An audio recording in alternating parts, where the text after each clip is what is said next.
capítulo de número 24. Lucas 24.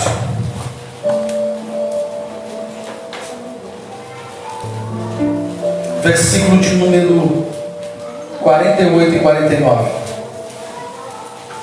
Eu quero compartilhar uma palavra que é uma palavra um pouco doutrinária, um pouco profética para a nossa vida desses dias.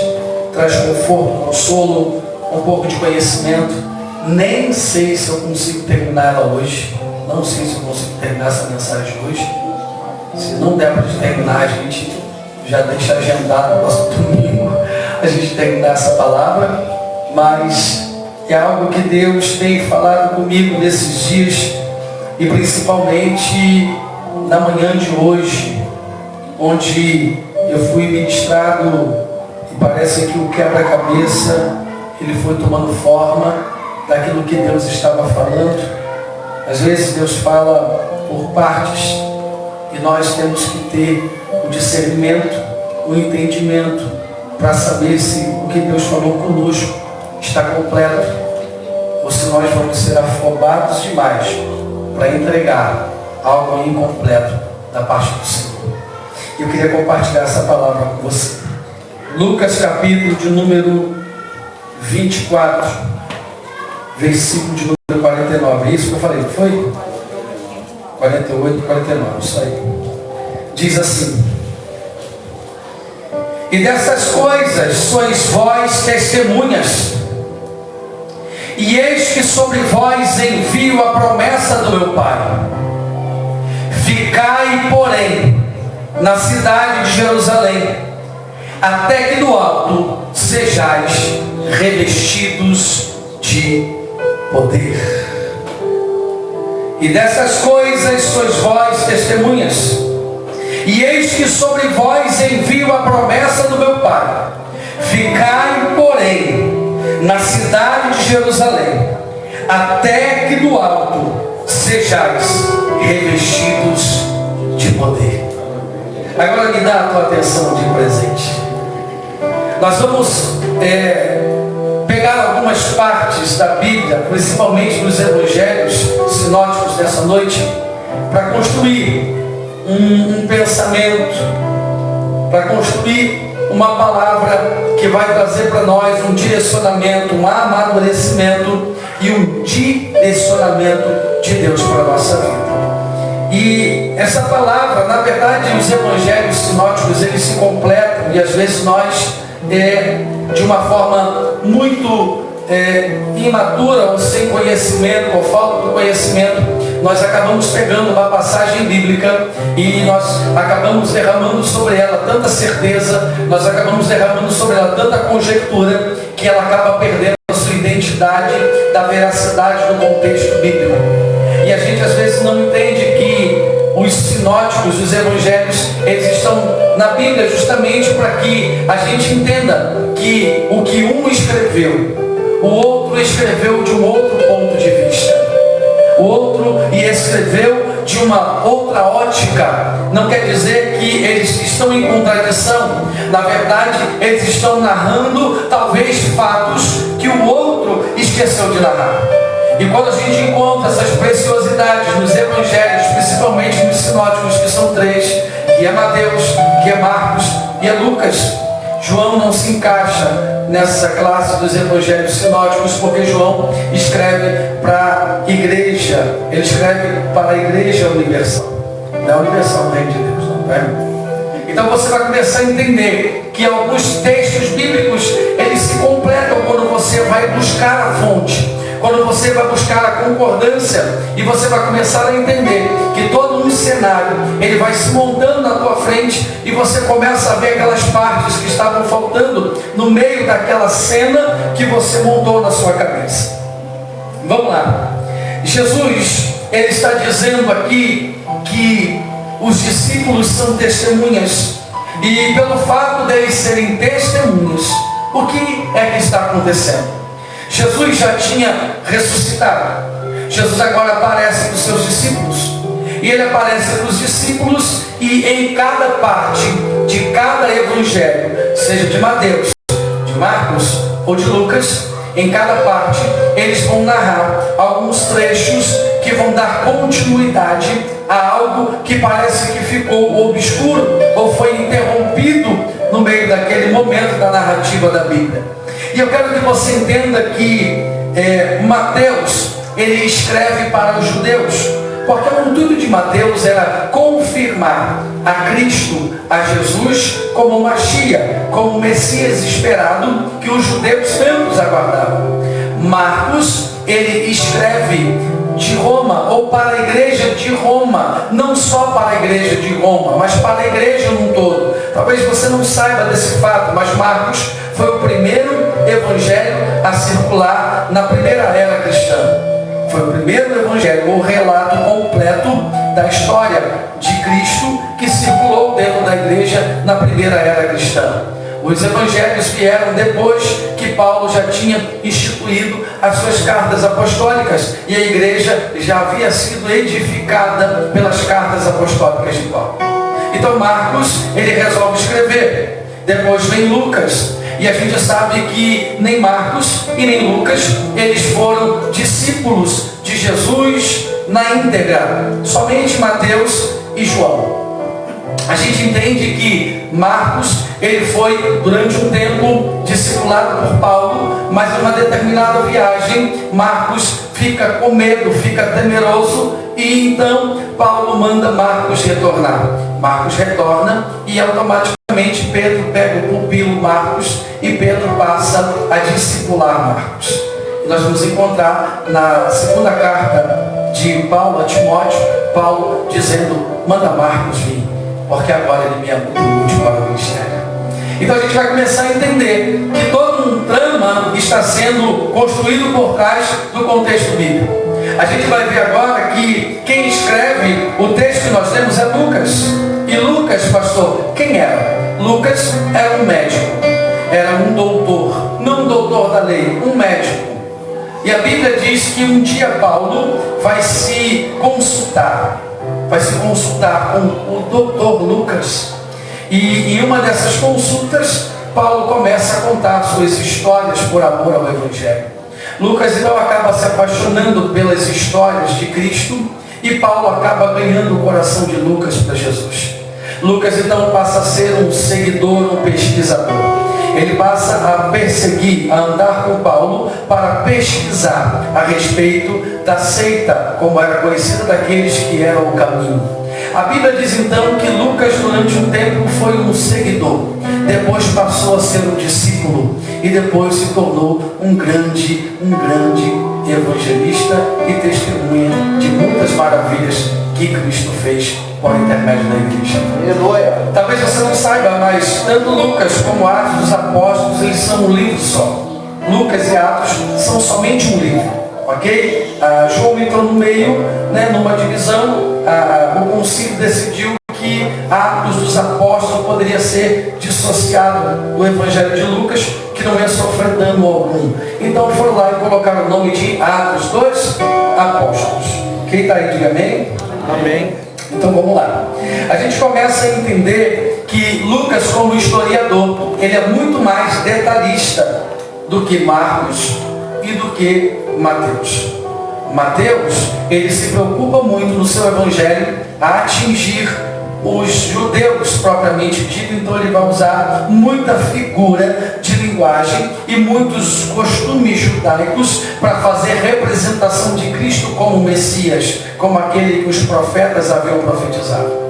Marcos já não se preocupa muito, ele quer relatar, ele quer informar a igreja a respeito de fatos da vida de Jesus. Então você vai encontrar no Evangelho de Marcos, é um evangelho um pouco mais curtinho, como se fosse um resumão, da vida de Jesus.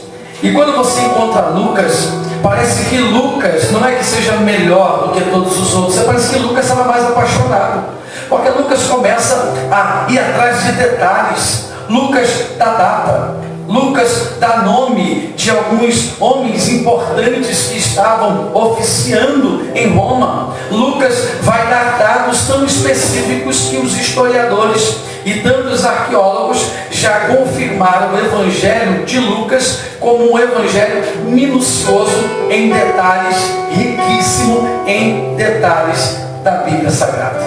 Então Lucas era um estudioso, um pesquisador extraordinário. Ele escreve a carta, o tratado, como é chamado, lá em Atos capítulo 1, ele vai falar a respeito do tratado. Esse tratado que ele escreveu. E qual é o tratado? É falar do nascimento, da vida, do ministério, da morte de Cristo e depois a instituição da igreja e como a igreja caminhou após Cristo, como foi o ministério da igreja. Quem está aí, diga glória a Deus? Glória a Deus. Deus vai fazer você ficar apaixonado pelos evangelhos de novo. Então, Lucas, ele vai escrever, e tanto Lucas quanto Atos são um livro só. Então, quando circulou na igreja, ele circulava como somente um livro. Então, presta bem atenção aqui comigo. Ele escreve a Teófilo. Alguns estudiosos vão dizer que Teófilo, por seu nome próprio, era dirigido a alguém muito importante, um homem, um grego, talvez de alta estirpe, ao qual ele teria sido evangelizado, ganho para Cristo pela vida de Lucas. E quando Lucas escreve, designa Teófilo, mas alguns estudiosos mais pentecostais como a gente, vão lá no original da palavra, no grego, da etimologia bíblica do nome Teófilo, que quer dizer Teo, quer dizer Deus, Filo, quer dizer filho, então quer dizer filho de Deus. Alguns teólogos vão dizer que ele escreve, justamente coloca como um enigma por trás do seu tratado, para que não fosse censurado. Ele escreveu a carta para todos aqueles que são amigos ou são filhos de Deus. Uau, diga para o teu uau. Fala, escreveu para a gente. Lucas escreveu para a gente. E todo o tratado da igreja, dos Atos dos Apóstolos de Cristo, Lucas é quem nos dá essa informação. As demais nós temos por intermédio das cartas de Paulo a todas as igrejas pela qual ele escreveu. Quem está aí, diga amém? Amém. Eu acho que você vai entrar no que tem que entrar. Eu vou entrar, irmão. Calma aí, está nervoso. Dá tempo ainda. Olha, vem para casa bem fantástico. Fica ligado aí, irmão. Tem que ter os crentes que tem que é fogo. O fogo vai vir, irmão. Se não tiver palavra, não tem avivamento. Avivamento sem palavra, irmão, é conversa fiada. Ok? Vamos lá. Eu quero dar um tema para essa palavra. Amém, querido? Eu gosto de dar tema de mensagem, que eu não esqueço mais. O tema é ficai e ide. Ficai e ide. Primeiro eu vou falar do ficai. Se der tempo, a gente fala do ide. Amém, querido? Jesus, aqui no versículo 48 e 49, ele deixa instruções para os discípulos. Ele deixa o quê? Instruções para os seus discípulos. E nessa instrução, ele vai designar algumas coisas. E a primeira coisa é: ficai em Jerusalém. E algumas traduções pode estar ficai ou permanecer. Algumas traduções podem estar permanecei na cidade. Permanecei na cidade. Permanecer, ficar é a mesma coisa. Eu prefiro ficar porque dá um impacto maior. Então Jesus aparece ressurreto. Esse Jesus já estava ressuscitado aqui. Jesus havia morrido, ressuscitou e agora estava aparecendo para os seus discípulos. Ok? Quem está aí, diga amém? Amém. E comigo agora. Ok? Então Jesus já havia ressuscitado e agora Jesus aparece para os discípulos. E ele aparece para os seus discípulos no local que estava fechado. E os discípulos estavam comendo à mesa e Jesus viu que os caras ficaram apavorados. Os caras ficaram com os olhos bugalhados para Jesus, pensando que era alma penada. E esse povo era medroso. Lembra do episódio do barco, irmão? Eles viram o tempestade, viram a sombra, viram, já pensaram que era fantasma. Agora Jesus diante deles, ressurreto. E eles estavam sentados comendo, e Jesus viu que eles estavam nervosos, e para provar que ele estava ressuscitado, ressurreto em matéria, completinho, ok? Jesus disse: vocês estão comendo aí? Me dá um pedacinho aí para eu comer também. E Jesus come na presença deles, para que todos eles percebam que Cristo estava ali em carne. importante você ficar ligado, ok? Então, ficai. Jesus vem e uma série de coisas que, se der tempo, a gente fala, que ele vai falar com os discípulos, principalmente em Lucas, que Lucas está informando e que os outros evangelhos estão informando outras partes muito importantes que completa todo esse cenário de Cristo com os seus discípulos. Lógico, Jesus apareceu para os seus discípulos depois que ressuscitou muitas vezes. Jesus ficou uma quarentena, com um espaço de 40 dias, aparecendo, desaparecendo, aparecia de novo, desaparecia, aparecia de novo, desaparecia, aparecia outra vez para os seus discípulos. Quem está aí, diga amém? Amém. Então vem comigo aqui, ok? Então Jesus vai dizer para ele, ficai em Jerusalém. Jesus está dando aos seus discípulos e está sendo relacionado aqui essa palavra a tempo. Ele está dizendo, ficai. Era um tempo de ficar. Jesus estava dizendo que era um tempo de ficar. Era um tempo de permanecer. Não era um tempo delongado, porque a gente vai ler a palavra e entender que depois de 10 dias vem a descida do Espírito Santo como promessa, enfim. Mas o que Jesus está dizendo é, ficai por um determinado tempo em Jerusalém. Ficai. Não se mova, não saia, não vá para lugar nenhum, não se atreva, fica quietinho, espera, porque tem uma promessa para se cumprir. Eu já quero abrir um parênteses, essa mensagem não estava no script, mas eu quero liberar sobre a tua vida, o que começa a entender é que toda promessa para se cumprir na nossa vida, existe um tempo determinado por Deus. Então eu quero liberar uma palavra sobre a tua vida, tanto vocês que estão aqui como vocês que estão aí na live, que se você entender o tempo de Deus na sua vida e se você souber esperar no tempo de Deus, Ele vai ser fiel para cumprir todas as promessas que Ele te fez. Aleluia! Glória a Deus! Era um tempo separado para um propósito. Estamos vivendo esses dias aí onde muita gente tem especulado, tudo especulação, ok?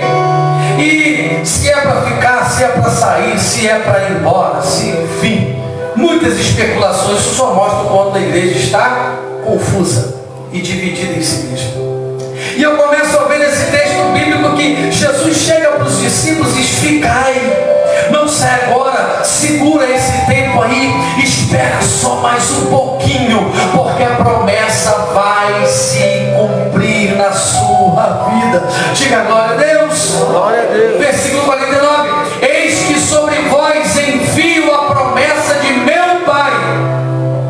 Ficai, porém, na cidade de Jerusalém, até que do alto vocês sejam revestidos de poder. Quem está aí, diga glória. Glória a Deus. Então, ficar em um tempo específico, ficar para um propósito. Quem está aí, diga glória. Glória.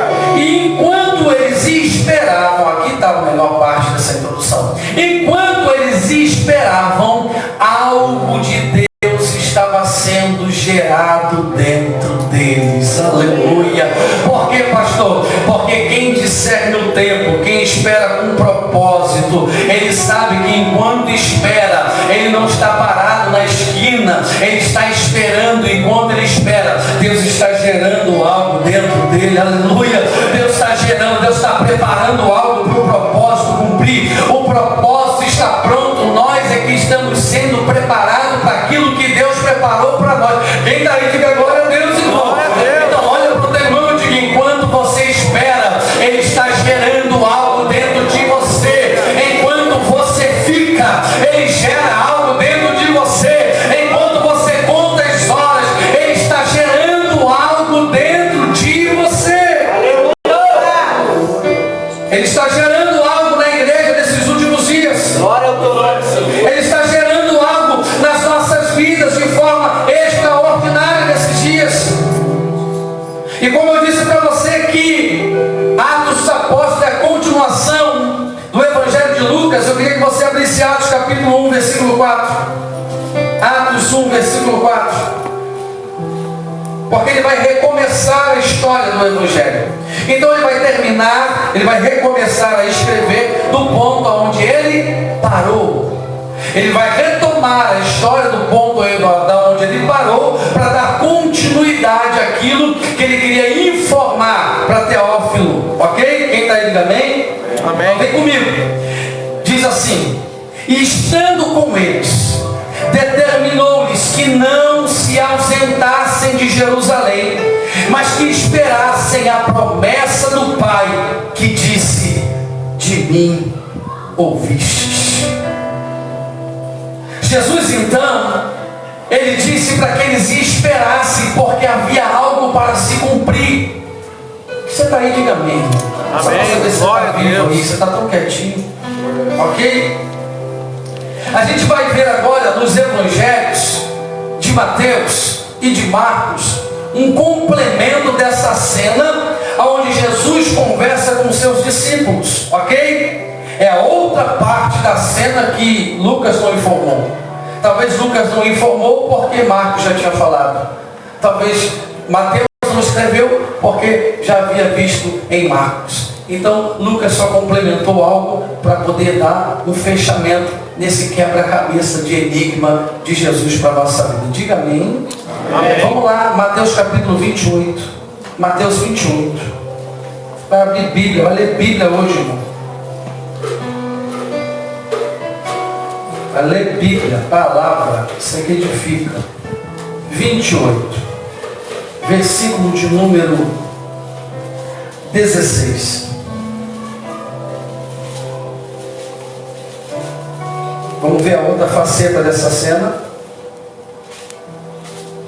Diz assim: e os 11 discípulos partiram para a Galileia, para o monte que Jesus lhe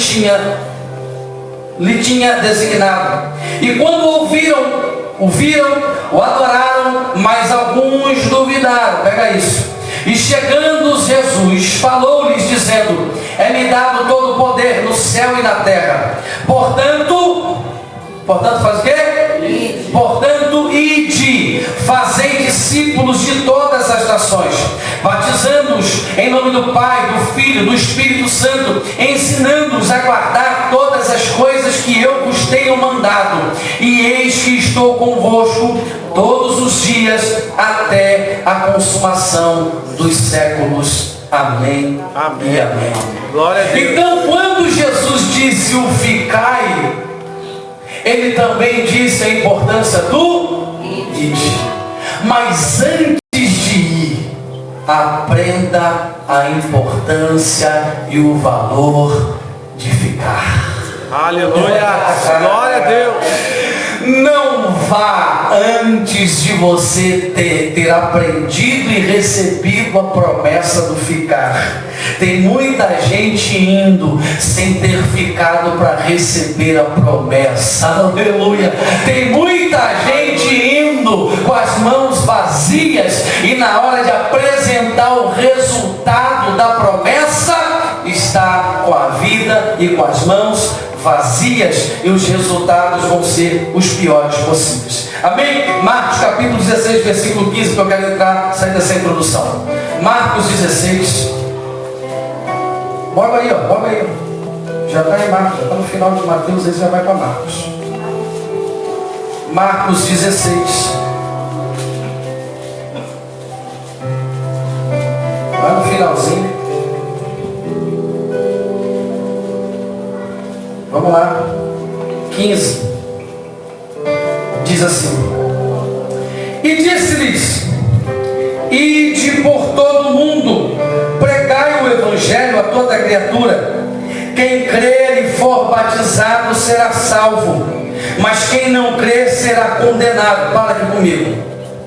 Mateus não deu essa informação. Prestou atenção? Que Mateus não deu esse pequeno detalhe de um versículo que Marcos está dando. Marcos já está acrescentando: quem crer e for batizado será, quem não crer será condenado. Vamos lá, 17.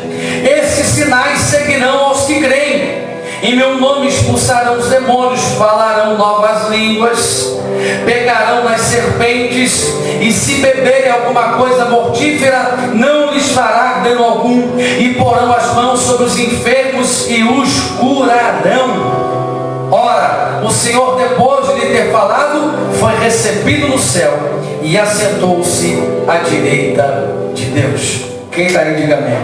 Amém. Agora vem aqui comigo, irmão. Vem aqui comigo. Esta cena, se você pegar ela só em Marcos, só em Lucas, parece que está faltando algo. Porque a cena completa quem vai narrar é Lucas. Porque essa cena, ela não se dá aqui é o final, aqui é o fechamento da cena. Porque toda uma trama, ela foi desenrolada antes. Eu queria que você entendesse essa trama antes, para você entender a importância do ficar. Porque não adianta você ficar. Ficar por quê? O que está acontecendo? Por que eles tinham que ficar? Qual era o motivo? Qual era o cenário? O que estava acontecendo? Qual era o babado, pastor, que estava acontecendo nessa situação? Eu não sei o que estava acontecendo, eu estou perdido. Eu sei que tem que ficar, mas por que eu tenho que ficar? O que estava acontecendo? E aqui eu quero dar essa informação para você. Volta lá em Lucas, capítulo de número 24 comigo, porque é o nosso texto aqui básico, nós vamos usar.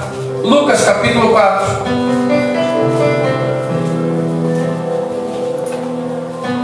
No versículo 24 inteiro, ele vai falar a respeito da ressurreição de Jesus. Quem está aí, diga amém. Todo esse capítulo 24, ele vai falar a respeito de ressurreição. Ele está falando de quando Cristo ressuscitou. E o que a Bíblia vai dizer? Pastor, vamos fazer um resumo do capítulo 24 aqui. É que Jesus é lançado na cova. É lançado, colocaram a pedra, selaram, colocaram soldados ali. E a Bíblia diz que depois, no terceiro dia, era o final do Shabá. E no final do Shabá, no final do sábado, que para os judeus é diferente para a gente, o Shabá dos judeus começa entre 4h30, 5 horas, 5h30 da tarde. É no finalzinho, no cair do sol, no cair do dia. E ele termina quando? No sábado, no outro dia, no mesmo pôr do sol. Então a gente começa a entender que era um final de tarde. Era um final de tarde, aproximadamente 5 horas da tarde, em que Maria Madalena decide ir visitar o sepulcro. Uau! 5 horas da tarde, terminou o Shabá, ela sai de casa, ela agora pode circular, ela agora pode ir até o sepulcro, porque não vai se contaminar, não vai ser contaminada. Ela aguardou o sábado, ardentemente esperando que o Shabá terminasse. Enquanto isso, os discípulos estavam reunidos com medo, mas Maria Madalena não, ela queria ir até o sepulcro, ela queria ir até lá, o lugar onde o mestre foi enterrado. Quem está aí, diga amém. Amém. É um drama, está sentindo um drama no coração? É melhor que a Netflix, né? Aleluia. E ela sai correndo e vai para o sepulcro. E quando ela chega no sepulcro, o que ela encontra? A pedra estava removida do lugar. Os soldados não estavam lá. E ela entra em pânico. E ela começa a perguntar o que estava acontecendo. Cadê o meu Senhor? Cadê o meu Senhor? E quando ela olha para o lado, o que ela vê? Ela vê um jardineiro, um homem com aparência de jardineiro. E ela pergunta: onde colocaram o meu mestre, Senhor? Onde colocaram o meu mestre? E daqui um tempinho, quem sabe frações de segundo, Jesus se permite conhecer por ela. Jesus se revela para ela. Jesus permite que ela enxergasse quem ele era. Ela diz: mestre, Rabone, Rabi. E Jesus diz para ela: olha, vai lá e diz aos seus irmãos, aos meus irmãos, que eu ressuscitei. Aleluia. Ah, querido, Maria Madalena saiu seco nas canelas, saiu correndo e foi até o lugar em que os discípulos estavam reunidos. E a Bíblia diz que quando ela chega lá, trazendo as boas novas de que o mestre havia ressuscitado, eles não acreditaram em Maria Madalena. Quem está aí, diga amém. Amém. Diga, eles não acreditaram. Eles não acreditaram. Vamos lá. Versículo 14 do 24. Que a gente tem que provar na Bíblia, né? E as suas palavras, porém, lhes pareciam como desvario e não creram nelas. Ou seja, Maria Madalena está doidona. Como alguns evangelhos vão dizer que ela é aquela da qual saiu 7 demônios, já viu, né, irmão? O que os caras pensaram? Jesus foi e está endemoniando de novo. Porque eles acharam que ela estava louca. Ela estava maluca. E não deram atenção às palavras dela. E o que aconteceu depois daquele episódio, pastor? Aí vem no versículo de número 13. Você está aí, diga amém, irmão. Amém. O versículo de número 13 vai dizer o quê? Os discípulos a caminho de Emaús. É isso que está na tua epígrafe? É ou não é? É ou não é, querido? Amém. Então havia uma dissensão, uma divisão, uma confusão mental naquele momento. Jesus havia morrido, os discípulos não sabiam para onde ia. Maria Madalena vai ao sepulcro e disse que viu Jesus, que ele já ressuscitou, e Jesus mandou que eles esperassem, porque ele ia encontrar com eles. Esse foi o recado que Jesus mandou para Maria Madalena. Maria Madalena chega lá, os discípulos acham que ela está doida, para com isso, eles vão matar a gente. Eles estavam tensos. A Bíblia vai dizer que eles estavam com medo de morrer. Mataram Jesus, o seu mestre. Já pensou, irmão? Vou dar um exemplo. Você está numa igreja, numa comunidade, e lá está o seu pastor, e alguém pega o teu pastor para matar. O que você pensa? Próximo sou eu. Ué, eu sigo ele, eu acredito no que ele fala. Ele está morrendo por aquilo que ele fala, por aquilo que ele prega, por aquilo que ele acredita. O próximo é quem? Sou eu. Então os discípulos se esconderam em determinado lugar com medo da morte. E a Bíblia vai dizer que um desses discípulos, 2 pelo menos, a Bíblia dá o nome de Cleófas, eles vão a caminho de Emaús. Eles não ficam com eles nesse lugar. Eles decidem ir embora. Eles vão descer a caminho de Emaús, porque a cidade ficava no alto e Emaús ficava embaixo. Então eles vão descer para caminho de Emaús. Você está aí, diga amém. Amém. Mas a caminho de Emaús, quem está aí, diga glória a Deus. Glória a Deus. A caminho de Emaús. A caminho de Emaús. Fala, Jesus aparece por lá. Jesus aparece por lá. Jesus, ele vai aparecer aos discípulos a caminho de Emaús, porque eles não entenderam o ficar. Até esse momento, no capítulo 24, Jesus não tinha aparecido e dito para eles, ficai. Eles estavam ficando pelos motivos errados. Quem está aí, diga amém. Amém. Eles estavam ficando pelos motivos errados. E esses que estavam saindo para o ide pelos motivos errados também. Eles não estavam saindo para cumprir o ide. Eles estavam saindo para fugir, porque também estavam com medo. Ambos estavam com medo. Só que por causa do medo, um decidiu ficar. E por causa do medo, outro decidiu partir. Quem está entendendo aí, irmão? Parece o nosso cenário atual, né, irmão? Por causa do medo, uns decidem ficar. E por causa do medo também, sem saber o que fazer, outros decidem partir e sair. Quem está aí, diga glória a Deus. Precisamos entender que eles estavam divididos e uma confusão mental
levar à direção certa. Aleluia. Aleluia. Glória ao teu nome, Senhor. Mas a palavra errada vai nos levar para a direção errada. Quem está aí, diga glória a Deus. Glória a Deus. Aleluia. A palavra certa na hora errada gera os resultados errados. Quem está aí, diga glória a Deus. Glória a Deus. A palavra certa, mas na hora errada, gera em nós o que? Os resultados errados. Quem está aí, diga glória. Mas a palavra certa, na hora certa, aleluia, vai produzir os melhores resultados da igreja na sua vida nesses últimos dias. E o que o Senhor quer dizer, pastor? Tem gente que tem a palavra, mas está indo para o caminho errado, como os discípulos a caminho de Emaús. Tem gente que tem a palavra, mas está perdido. Tem gente que tem a palavra, mas está trilhando os caminhos errados, está fazendo errado, está se movendo errado nesses dias. E a única coisa que a gente tem que atentar nesses dias é discernir como Deus espera que nós, como igreja, vamos nos mover nesses dias. Há uma expectativa de Cristo em nós, para que nós venhamos nos mover da maneira certa, porque se a gente entender e discernir esses dias, nós vamos nos mover certo e os resultados positivos vão ser gerados na noiva de Cristo. Aleluia. Glória a A Deus. palavra é lâmpada para os meus pés e luz para os nossos. Quem está aí? Glória a Deus. Os discípulos estavam a caminho de Emaús. Amém? Amém. Se movendo de forma errada. Olha para o teu irmão e diga, não adianta ter a palavra se você está se movimentando de forma errada. Fala, não adianta usar a palavra de Deus para se mover e justificar para onde você está indo e o que você está fazendo. Porque se você está usando a palavra certa, mas está se movendo errado, não vai ter os resultados certos. Os caras estavam perdidos, estavam na carne, diga para o irmão, estavam na carne. Fala, estava na carne. Perderam a direção, estava descontrolado. E tem crente descontrolado hoje, irmão. Tem crente perdido, tem crente confuso, crente descontrolado, usando a palavra, descendo a ladeira de Emaús, não sabe nem para onde ele está indo, está usando a palavra certa de forma errada, no lugar errado, no caminho errado. E a Bíblia diz que no meio do caminho, Jesus se apresenta para eles. Quem está aí, irmão? Diga glória a Deus. Quem está aí, diga aleluia. No meio do caminho, Jesus se apresenta para eles. E olha o que eles vão dizer para Jesus. Jesus pergunta, aí, beleza, tudo tranquilo? Eles aí, beleza, tranquilo. Aí Jesus diz assim, está indo para onde? Eu estou dando um resumão. Eles dizem assim,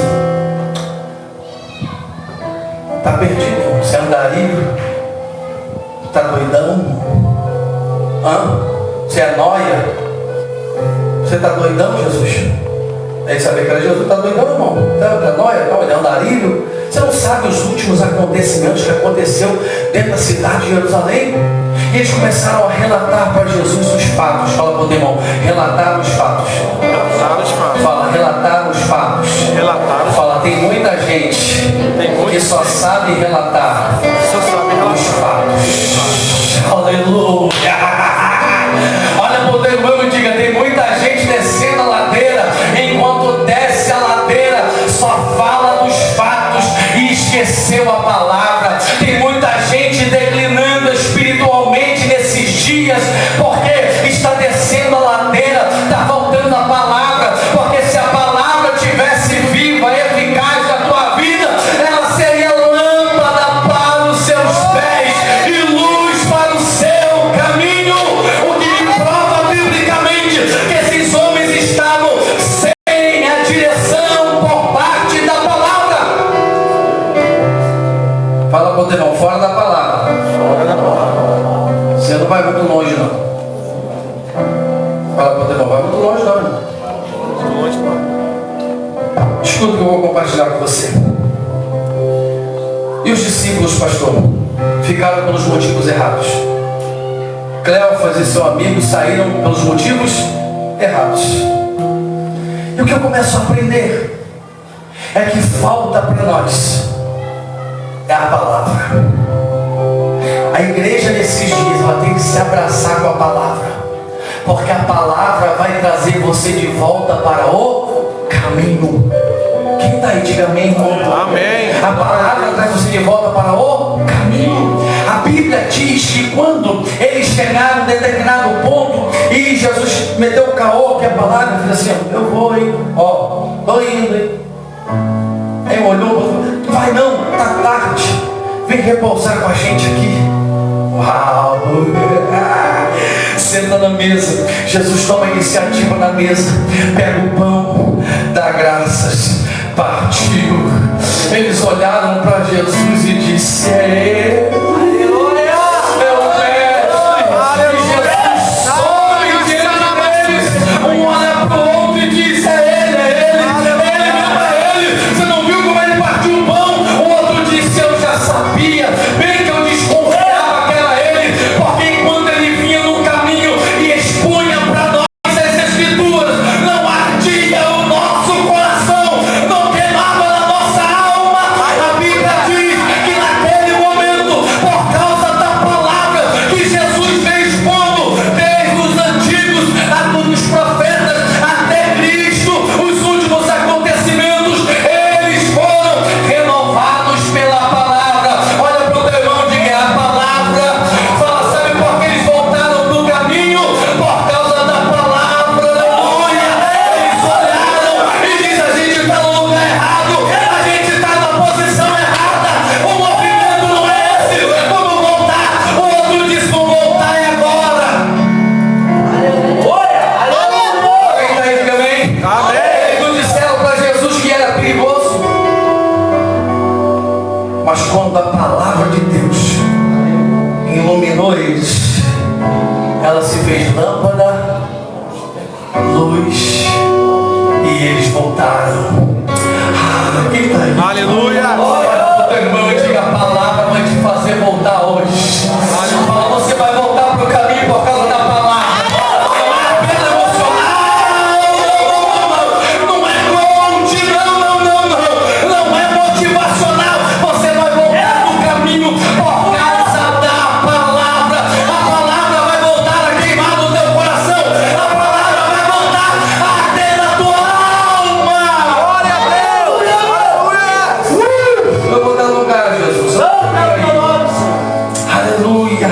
Fala para o teu irmão: coração vazio Sou vazio. te leva A lugares vazios. lugares vazios. Coração vazio. Jesus foi enchendo o coração dele de palavra. Fala para o teu irmão: a palavra vai te dar destino hoje. Oh, aleluia. Fala para o teu irmão: é hoje. Fala, não adianta correr não, que é hoje. É hoje.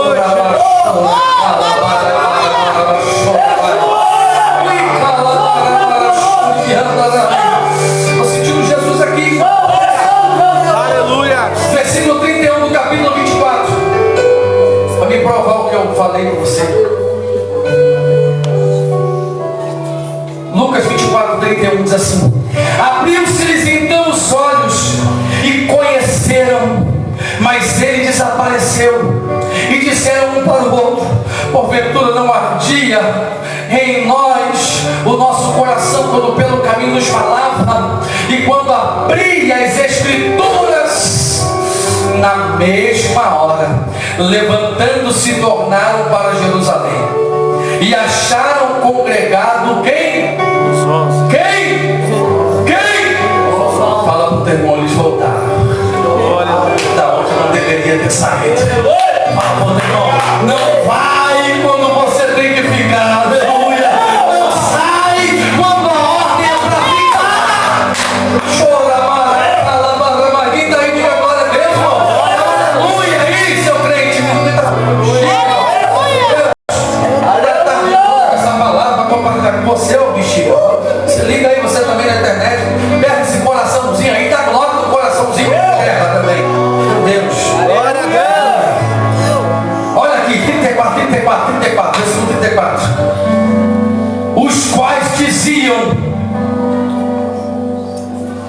Aleluia. Deus, Olha o que eles chegaram dizendo. A palavra. Aleluia.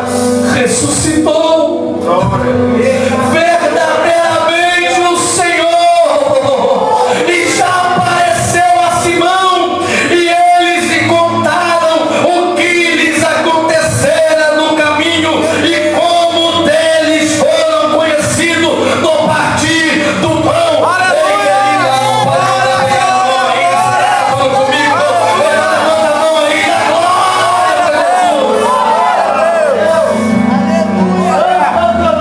Acabando com os pastores, irmão. Não pode mandar pegar na mão, tocar a mão, fazer mais nada. Aleluia. Aleluia. Santo é o teu nome. Os caras chegaram lá e quando eles chegaram dizendo, aí os discípulos, ressuscitou. Esse inteirinho aqui entre os discípulos a caminho de Emaús e o retorno deles, ok? Quem está aí, diga amém? Amém. Jesus aparece para os discípulos que ficaram. Amém? Amém. Jesus entra no lugar, a porta está fechada, lembra? Jesus entra. Quem não estava lá? Tomé. Tomé não estava. Tomé estava lá, irmão? Não. Então a gente vê que Tomé não era um dos pais que estavam com Cleófas. Porque senão ele teria visto Jesus, né? Tomé estava, sei lá onde Tomé estava. Porque quer saber demais também. Quer saber de tudo, né? Terrível, né? Aí Tomé não estava lá. Tomé volta. Olha a trama, eu estou terminando, já deu a hora já. A pastora está me olhando, ela fala que eu fico falando o que ela fala. Ninguém quer ir embora hoje, né? Ninguém quer ir embora, né? Amém. Não vai dar para terminar hoje não. Mas escuta, nesse inteirinho tá lá a galera, os caras de Emaús, os discípulos, a galera, Maria Madalena, e a galera tá lá, pá, ele ressuscitou e tal. Entra quem? Tomé, perdidão na cena. Tomé perdido, Tomé é mais vendido que ele, meu irmão, né? Tomé entrou vendido, o pessoal tá aleluia e tal. O pessoal falou, Tomé quem? O que eu perdi aí, gente? Aí o pessoal, cara, não tá doido, irmão. Ele apareceu aqui, irmão, comeu com a gente e tal. E Tomé, quem apareceu? Vocês não tinham ido embora, seus infelizes? Vocês voltaram para de quê? Quer morrer, Bert? Aí alguém diz, ele ressuscitou, Tomé. Aí Tomé diz, ressuscitou nada, vocês são tudo mentirosos, seus cabra-mãe. Não acredito em ninguém. Eu só acredito se eu ver, se eu botar a mão lá, aqui ó, o filho furado lá. Fala pro teu irmão, passou alguns dias. Alguns dias. Fala, a porta estava fechada. A porta estava A fechada. janela estava fechada. Janelas fechadas. Tomé não foi mais embora. Quem tá aí, irmão? Fala pro teu irmão, Tomé não foi mais embora. Tomé queria ver. Por isso que Jesus voltou. Porque ele perseverou. Ele entendeu que não era para ir. Ele entendeu que era para ficar. Não sei se você tá aí. Aleluia! Ele entendeu que era para ficar. E porque ele ficou. Se Jesus apareceu para quem foi no caminho, Jesus voltou e apareceu para quem ficou. Jesus disse, Tomé entendeu. E eu preciso voltar. Porque ele entendeu que era tempo de permanecer. E já que ele permaneceu, eu vou voltar para mostrar para ele quem eu sou. Glória a Deus! Aleluia. Aleluia! Fala pro teu irmão, é tempo É tempo da igreja da igreja se mover estrategicamente. estrategicamente. É tempo de nos mover estrategicamente. Aleluia! Se der, a gente termina, irmão. Amém? Aí tanta coisa, eu escrevo tudo. Aqui, eu colo um papelzinho. Eu esqueço, irmão, eu esqueço. Não julgai. Aqui, irmão, meus papelzinhos. Eu esqueço, eu tenho que botar lembrete. A gente tem que ter estratégia, a gente não esqueça as coisas, né? Amém, querido? É muita coisa. O mover estratégico da igreja nesses dias, no tempo certo, vai nos levar a viver um grande mover da parte de Deus. Aleluia! Fala para o teu irmão, nesses dias, vamos nos mover Vamos nos de mover forma estratégica, de forma estratégica. à luz da palavra. À luz da palavra. Falei, Deus vai fazer de nós Deus vai fazer de nós catalisadores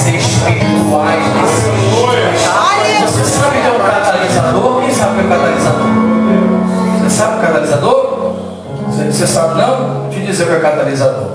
O cimento é do catalisador. Amém?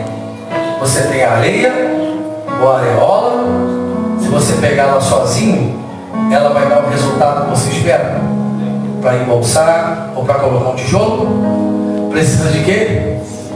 Porque o que o cimento faz? Fala para o teu irmão, ele catalisa. Fala, sabe o que é catalisar? Fala para o teu irmão, potencializar. Fala, o cimento tem aquilo que a areia não tem. E ele pega aquilo que a areia não tem. E pega aquilo que ele tem. E ele potencializa.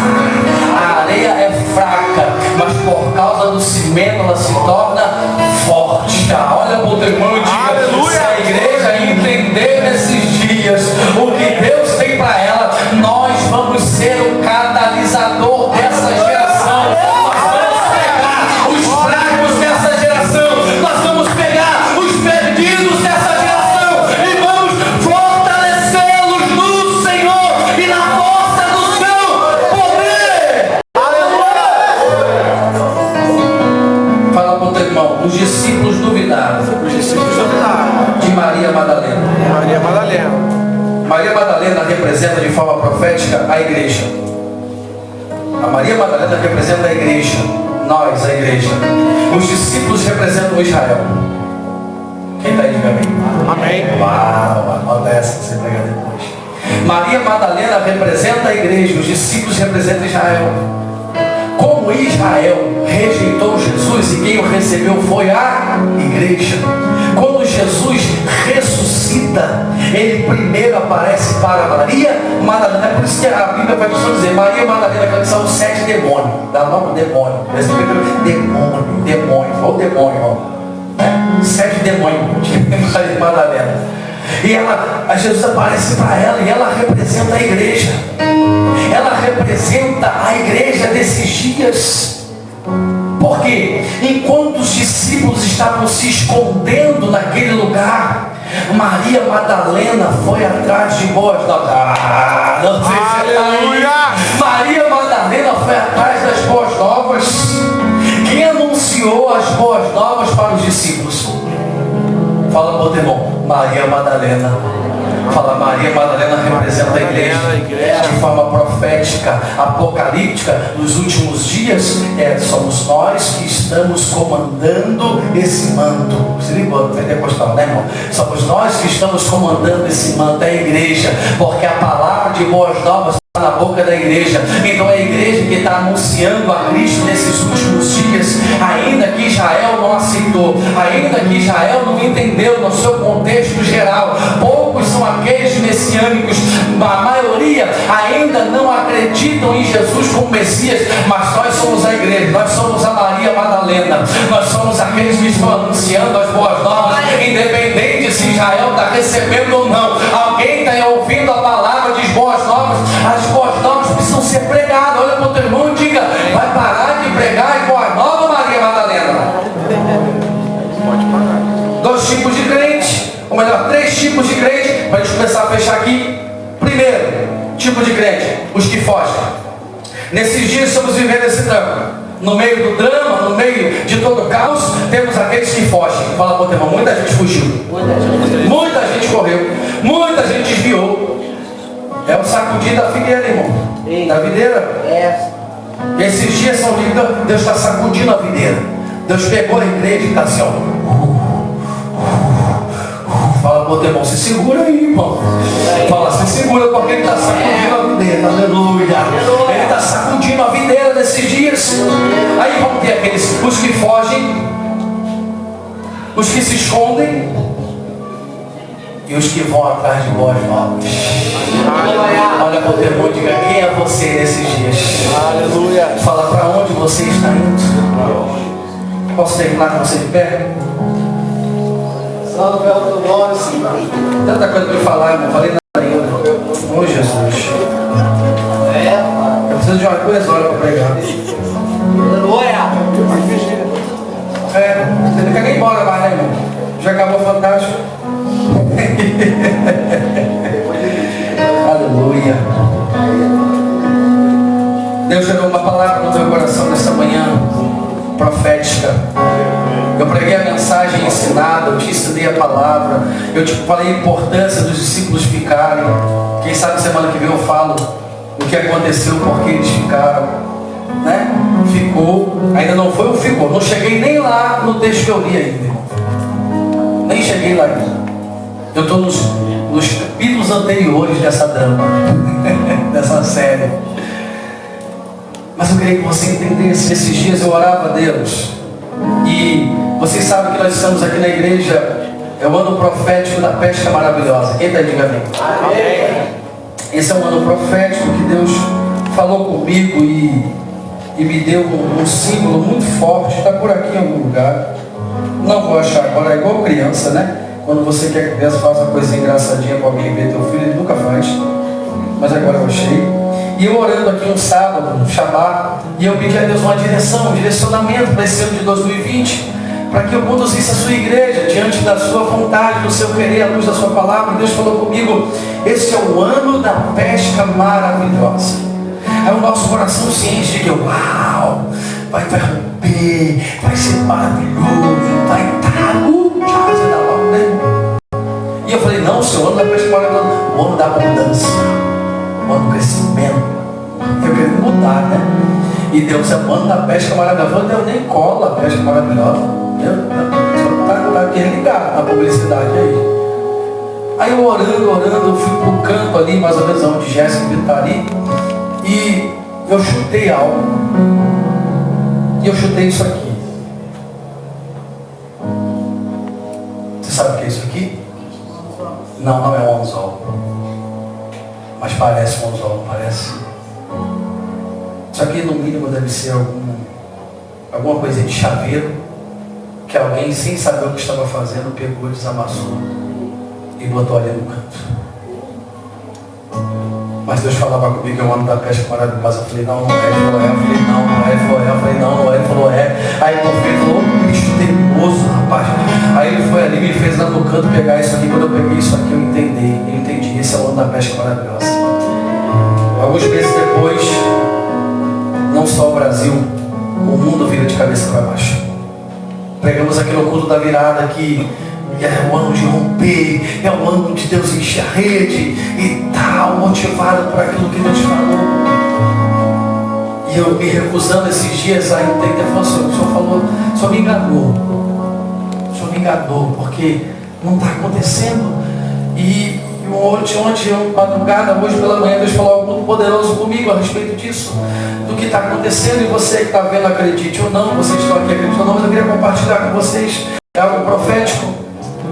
Ele me fez ver o que estamos vivendo nesses dias, em que a igreja, ela não está mais na mão dos homens, dos pastores. Jesus pegou a igreja.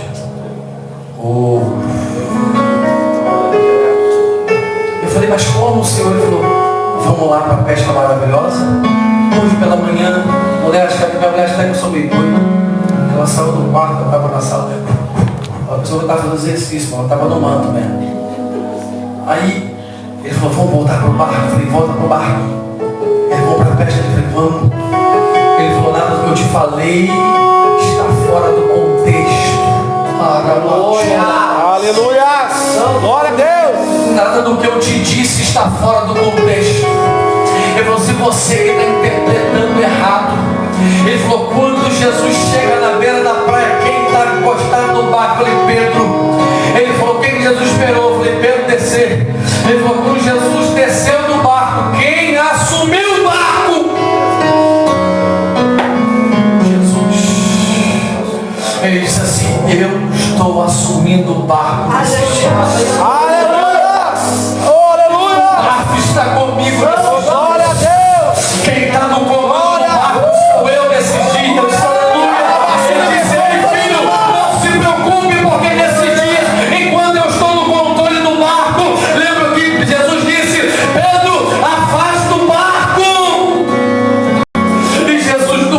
Ensinava a multidão.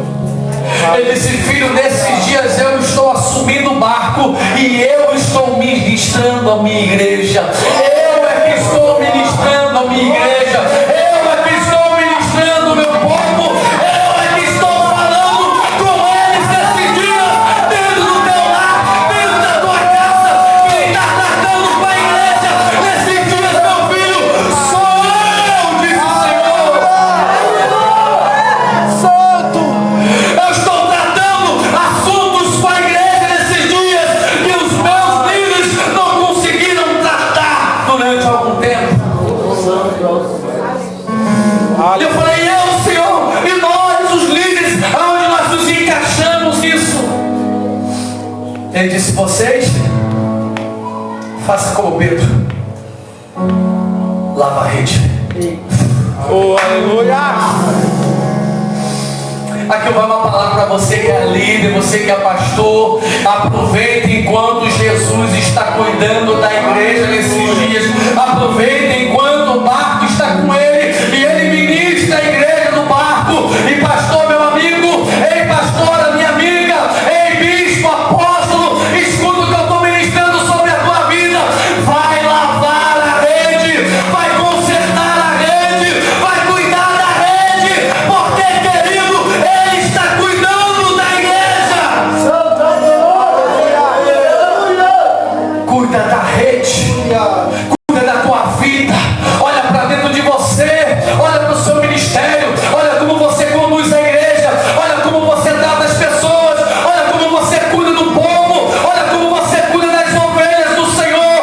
Não é tua, as ovelhas é dele. Não adianta sugar as ovelhas, encarnando as ovelhas. Ele disse, ele é o bom pastor e ele dá a vida pelas suas ovelhas.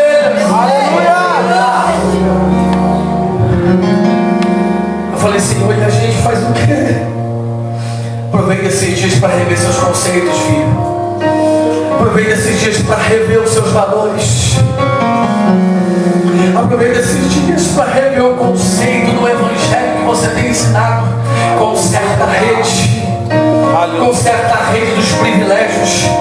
Conserta a rede do mundanismo. Conserta a rede que está fazendo com que a minha igreja perca a sua identidade. Vamos consertar a rede, pastores. São os dias para a gente guardar a nossa vida, jejuar, ver onde você está pecando, onde você está errado, onde você está cheio de si mesmo, onde você está cheio das suas próprias estratégias, onde você está cheio dos seus próprios erros, onde você está cheio dos seus diplomas. Pedro era expert em pesca. Aleluia.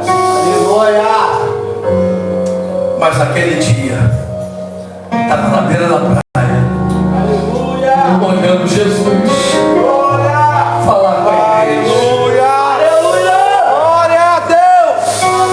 Ele está falando com a igreja nesses dias. Ele está cuidando da igreja. Ele está reavaliando algumas coisas na igreja. A igreja está aprendendo a ser igreja. As pessoas estão aprendendo a valorizar o culto. As pessoas estão aprendendo a valorizar a vida. As pessoas estão aprendendo a amar mais. As pessoas estão aprendendo a valorizar mais os seus líderes. Os líderes estão aprendendo a valorizar mais as pessoas, as ovelhas do Senhor que Ele te confiou. Aleluia. Ele está ministrando a igreja nesses dias. Ele está falando conosco nesses dias. Glória a Deus. Aleluia. Encerrando. Depois que ele termina com o povo, o que ele faz, pastor? Ele vai falar com Pedro.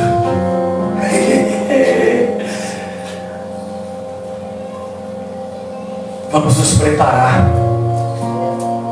porque quando ele terminar de ministrar a igreja, ele vai convocar os líderes, aqueles que estão preparados, aqueles que consertaram a rede, aqueles que entenderam esse tempo de Deus. Aleluia. Ele volta para Pedro e diz: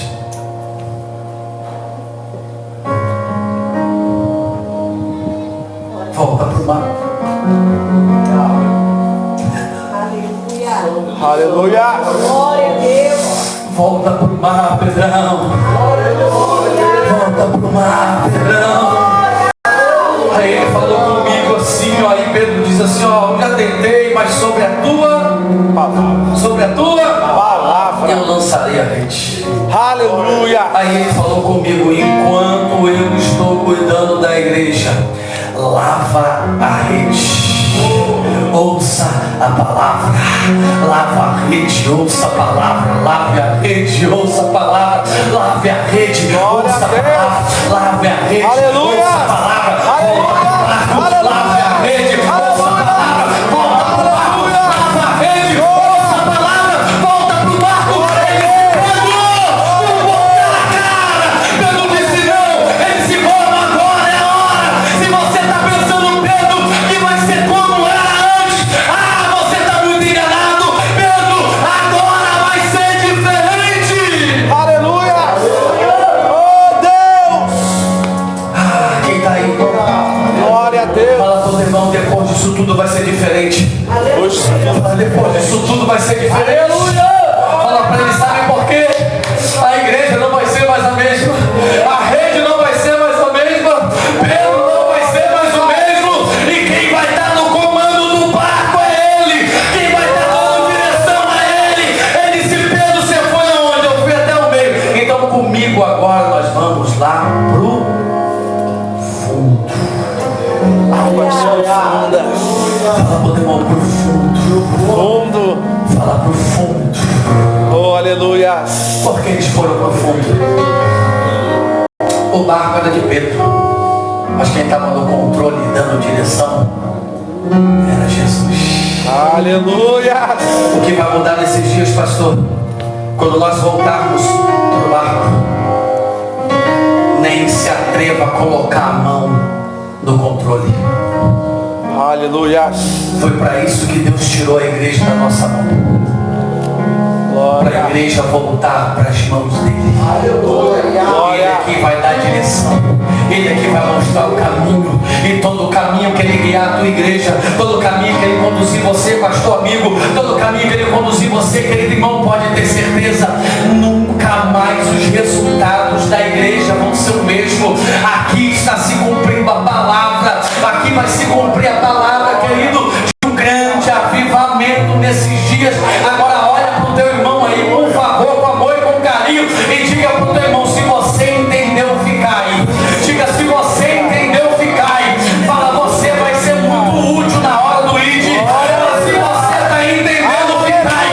Se você está entendendo hoje, ele mandou ficar na hora do ID, na hora do barco, na hora da pesca. Você vai ser um grande pescador de almas. Eis-me aqui, Deus. Você está vivo aí, irmão? Fala pro teu irmão, chegou a nossa hora. Fala pro teu irmão, lava a rede. Ouça a palavra. E volta pro barco. Lava a rede. Ouça a palavra. Volta pro barco. Lava a rede. Ouça a palavra. Volta pro barco. Aleluia. Porque a igreja nunca mais vai ser a mesma. Glória a Ele Deus. disse, aí sim, aí vai se cumprir o que eu falei com você. A pesca maravilhosa. Aleluia. Parece que são os piores dias da humanidade, os piores dias da igreja, mas Ele está no controle. Aleluia. Ele está ministrando. Fala, vira para o tempo de que Ele está ministrando você nesses dias. Diga, você nunca orou tanto nesses dias. Fala, você nunca ouviu tanta palavra nesses dias. Você nunca pediu tanta oração nesses dias.